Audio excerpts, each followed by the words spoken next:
coming up on Mayo Clinic Q&A.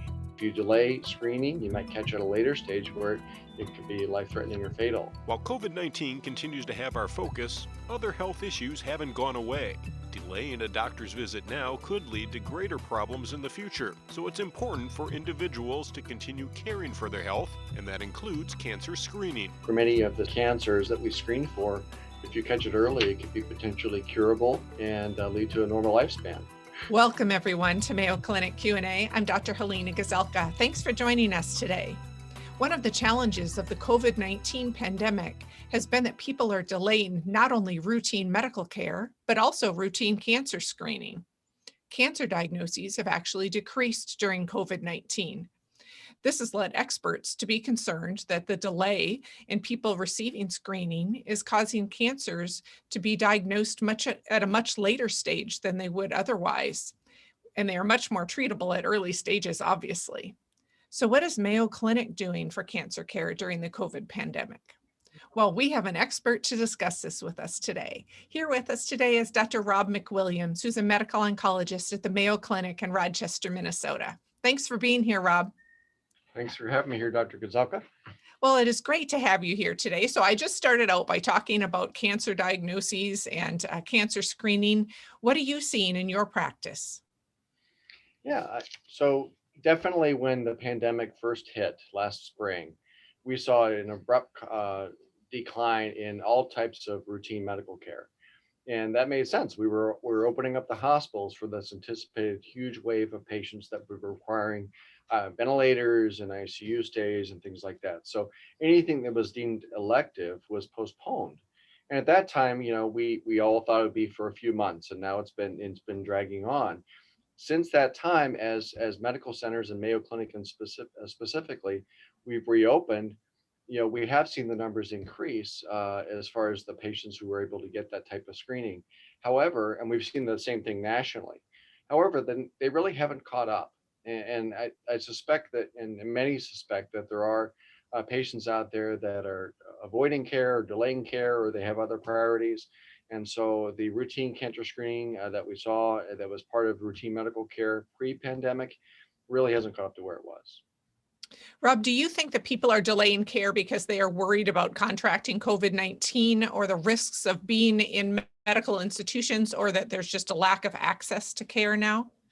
I think it's a little bit of all the above. I mean, certainly there are reasonable concerns that especially when the pandemic first rolled out, that people didn't necessarily feel safe going to medical centers, and who didn't know if someone else in the lobby might have COVID, and of course measures are being taken now that's much safer environment than it ever had been before.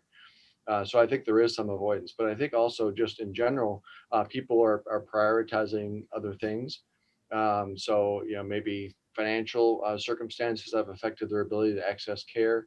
We know that underserved communities and remote communities are having trouble accessing care, and their limited resources have been focused on the COVID pandemic because it has hit those communities harder than it has other communities as well.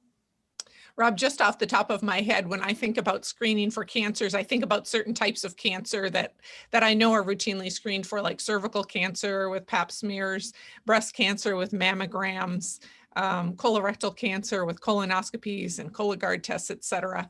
Are those some of the cancers that we're talking about with screen? Or are there other cancers that we should be concerned people are not screening for as well? Yeah, I think all of the above. And the schedules for those different cancers do vary as far as screening. Sometimes a colonoscopy is recommended at this time every 10 years. So putting it off a year may not be that big of a deal for most people. But then there are other cancers, prostate cancer, lung cancer, which are screened at more frequent intervals. And so all these large, more common cancers do add up. And if we look at the general population, and if we are seeing higher numbers of cancer diagnoses in the next year or two at later stages, that'll be evidence that we had a significant impact, which we unfortunately expect to see. I'm curious, Rob, if this represents just a delay in medical usage overall, that people are not going in and getting their yearly exams, because a lot of the things that you and I have mentioned are topics that would be discussed with a primary care provider, perhaps when someone went in for their yearly exam. Yeah, I think postpone, people heard early on in the pandemic, we said postpone elective care. And I think a lot of people unfortunately view cancer screening as part of elective care. Well, it's really not that elective. It can be moved a few months here and there, but we know that it's important. We know that as we have looked at cancer mortality rates over time, that large scale screening and preventive measures have really had substantial impact on cancer mortality in our population. So unfortunately, when people don't get that screening performed, you lose that impact. Rob, you mentioned the impact on society. When you talk about delaying cancer screening, what are the risks that are long-term specifically to individuals who may be at risk and then for our population overall? Yeah, I think patients are going to be diagnosed at later stages. And for many of the cancers that we screen for, if you catch it early, it could be potentially curable and lead to a normal lifespan. And if you delay screening, you might catch at a later stage where it could be life-threatening or fatal. And so I think for an individual, that impact on their own mortality is substantial. Rob, we've been talking about screening, but I'm kind of curious about your own practice. When patients have been diagnosed with cancer, have you seen people delaying even getting treatment for their cancers during the pandemic? Yeah, there's a couple aspects of that. One is there are patients who are having symptoms and are delaying necessarily a workup for that, that eventually leads to a diagnosis of cancer. And we're seeing signs of that as well. Just navigating the healthcare system during the pandemic has been more challenging overall. But patients who are already diagnosed with cancer, by and large, most of our treatments we've been able to continue.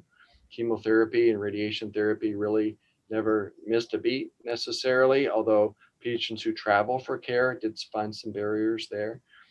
For surgical procedures and operations, there was a very brief pause here at Mayo Clinic for trying to, during that March and April time window of trying to empty out the hospital and things like that. But that very rapidly resurged and really just became sort of part of normal practice again, and we caught up. So I think for, there are some patients where, say, there's a screening interval. We say, well, you need to have CT scans every 3 or 4 months, or maybe, and the national guidelines say we can go out to 6 months, and we might go on the longer end of that just to help with that backlog and that rush of patients. But I think in general, most patients who are on treatment, we strongly recommend that they follow through with their cancer care as planned.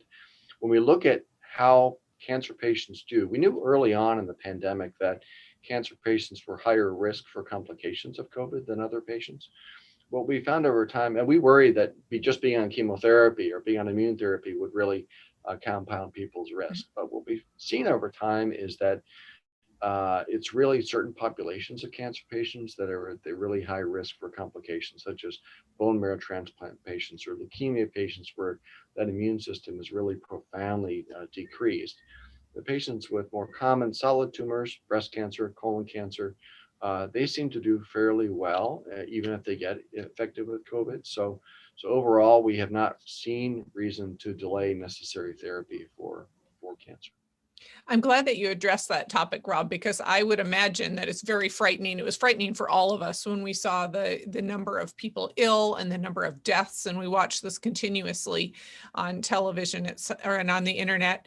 And then to think about cancer treatment, and we often think of people as being immune compromised or have less ability to fight infections, but it must be quite variable based on the treatment that they're receiving, and even the type of tumor, et cetera. And so obviously a good topic to discuss with one's oncologist. Absolutely. Many of our treatments these days actually boost immunity rather than decrease it. So very complex relationship with infectious disease, but worth a discussion with your treating physician or provider. That's a really interesting point, because I don't really think of cancer treatments as boosting immunity. That's it's really been a paradigm shift over the last several years, and it's been a really improved outcomes for our patients. But you're right, it's not a natural thought process for most of our patients either. Rob, what are we doing at the Mayo Clinic to make it safe for patients to come here for their cancer care? And what should individuals be looking for when they're needing to pursue cancer care during the pandemic? Well, we've been dealing with this for a year, and so we think we've been managing it pretty well. There's when a patient comes to any of our campuses, there's distancing, there's hand sanitizer widely available. Providers and patients are masked. Most healthcare workers at this point have been vaccinated, and an increasing number of our patients have been vaccinated. So, there, I suspect that being at one of our medical facilities is probably the safest it's ever been. I mean, you used to be able to go to the doctor, maybe you could catch a flu or a cold, and now with all the measures in place, it could possibly be the safest it's ever been. So, very cognizant of that. We've seen very low rates of any transmission at medical facilities. By and large, the vast majority of our patients who get affected with COVID are acquired in their communities. Rob, you made a comment a little bit ago about vaccines, and I was wondering if I could ask you about patients being vaccinated for COVID while they're undergoing cancer therapies. Is that permissible? And does that put them at risk, or does it make the vaccines less durable or efficacious, I guess? Yeah, so patients on active treatment for cancer were excluded from most of the vaccine studies. And so we got together with other cancer centers through the National Comprehensive Cancer Network, of which Mayo Clinic is a part, and got our experts together with infectious disease experts and put together some guidelines for vaccination on patients who have cancer. And by and large, we felt that the mRNA vaccines that are currently out there are safe for all cancer patients to receive. They shouldn't be at increased risk for complications for the vaccines. And we knew that it would be really challenging for patients to coordinate the timing of the vaccine with the timing of their treatment. And, people know, you get an email or a phone call from your doctor saying your vaccine's at 2:00 today, come get it, and so we wanted to make the recommendations as broad as possible. By and large, we said everybody should get a vaccine when it's available to them. There's a small population of people who just had a bone marrow transplant or another type of immune therapy called CAR T, where we really don't think they're going to have a robust immune response, even if they get it. So we say 3 months outside of that window for that treatment, that they should delay vaccination. But for the vast majority of patients, either on chemotherapy, on radiation, or have just had surgery, when they get that vaccine offered to them, they should go ahead and get it. I think that's a good thing to hear, that patients should continue to get their vaccinations during most cancer therapies, because it's true that people are concerned. If I give up my vaccine, they're going to give it to someone else because there's a limited supply. So that's good reassurance. Yeah, absolutely. We knew that would be the case. And the more rules you make around vaccination, the more potential wasted doses and challenges there are for patients. And so we wanted to make that as broad as possible. We may learn over time that timing with regard to when someone's on chemotherapy or when in their cycle, that it may be more advantageous than others. But at this point, we don't have that information. And rather than make more specific recommendations, we said, what, everybody should just get their vaccination when they can, and then we'll study it later. Rob, I have marveled at so many changes during the COVID-19 pandemic. For instance, you and I talking to each other over computer today and Zoom rather than being face to face as we might have been a year ago. The other thing that we have seen, another huge increase that we have seen even here at Mayo Clinic, is the use of video and telehealth visits. Are you using those in cancer care, and do you find them helpful for patients and for you as a physician? Yeah, the pandemic has been devastating in a lot of ways. One of the silver linings has been the acceleration of the use of telehealth and video visits specifically. We have definitely used this much more than we ever have in the past. And it's been a learning curve for providers and for patients, but I think well received on both ends. A lot of times we have patients that may need a quick second opinion, and we're about to start therapy locally, and a video visit can answer their questions so they can, in a very timely manner, proceed to what they're going to have done anyway. There are patients where we might have genetic testing results or some other delayed results that may take a while. Rather than waiting around in town to have a face-to-face discussion, we can let them return to their communities, their homes, and then have a video visit later. It's more personal than a phone call, and you can read those nonverbal cues better, but it is much more convenient for patients to be able to meet them where they're at. What you just said made me think of another question. A lot of people obviously travel to Mayo Clinic, to our sites from great distances. And so it's not convenient to come here regularly necessarily. Do most of the patients that you care for with cancer come here for all of their therapy, or is it primarily that you're seeing them and giving recommendations or confirming what a home oncologist might have told them? We do all of the above. So we have a mix. We have some patients who come here for everything, and we have some patients who come here just for a second opinion one time or key points in their care. One thing we do a lot of clinical trials in our medical oncology group. And one of the things that the National Cancer Institute, who governs the management of a lot of these trials, has allowed is to allow for more virtual visits and distant visits. It used to be that so many things had to be done in the facility that's doing the research trial, and now that's liberalized a bit. So we can more of our experimental studies and investigational trials can reach out to broader populations of patients for that reason. So again, we are being as nimble and trying to bring care to as many patients as we can based on what we can access today. That sounds like a great silver lining to the pandemic, Rob, that you're able to offer clinical trials and treatments to patients who otherwise might not have been able to come here and have them. Yeah, it has been, and I think we're still learning along that regard as well. But I think aspects of this are definitely here to stay, and it's our job as clinicians to figure out how to utilize these technologies and move the field forward and meet the needs of our patients in the future as well, even when the pandemic has subsided. One of the things that patients often tell me in my own practice is how very surprised they are that I'm willing to be in touch with their physician at home, or to talk through things with their care team at home, or to send my clinic notes, or to even participate in their care while they're receiving care at home. And so I think that's really reassuring to patients that they can have the continued care and that we will interact with the other providers caring for them. Yeah, I think patients are more in communication with Mayo Clinic than ever before, and this has really enabled that. I think even patients that weren't that technology savvy a year ago have learned by necessity, and that's allowed us to do more and more creative things. So it's been a silver lining. That's great. Thanks so much, Rob. Any last words of advice or wisdom that you'd like to share today?